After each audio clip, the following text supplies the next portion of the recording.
اور اللہ دو اور مردوں کی مثال دیتا ہے، ان میں سے ایک گونگا ہے جو کسی چیز پر بھی قادر نہیں، بلکہ وہ اپنے آقا پر بوجھ بنا ہوا ہے، وہ اسے جہاں بھی بھیجے کوئی بھلائی نہیں لاتا۔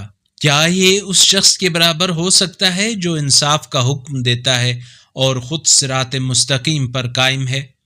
اور آسمانوں اور زمین کا غیب اللہ کے لیے خاص ہے، اور قیامت کا معاملہ تو ایسا ہے جیسے آنکھ کا جھپکنا، بلکہ اس سے بھی قریب تر۔ یقیناً اللہ ہر چیز پر قادر ہے۔ اور اللہ نے تمہیں تمہاری ماؤں کے شکموں سے اس حال میں نکالا کہ تم کچھ نہیں جانتے تھے، اور اس نے تمہارے لیے کان اور آنکھیں اور دل بنائے کہ شاید تم شکر کرو۔ کیا انہوں نے ان پرندوں کو نہیں دیکھا جو فضائے آسمان میں مسخر ہیں؟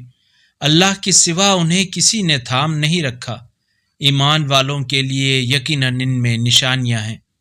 اگر اس قرآنی کلپ نے آپ کے دل کو چھو لیا ہے تو براہ کرم چینل کو سبسکرائب کر لیجئے اور بیل آئیکن کو دبا دیجئے۔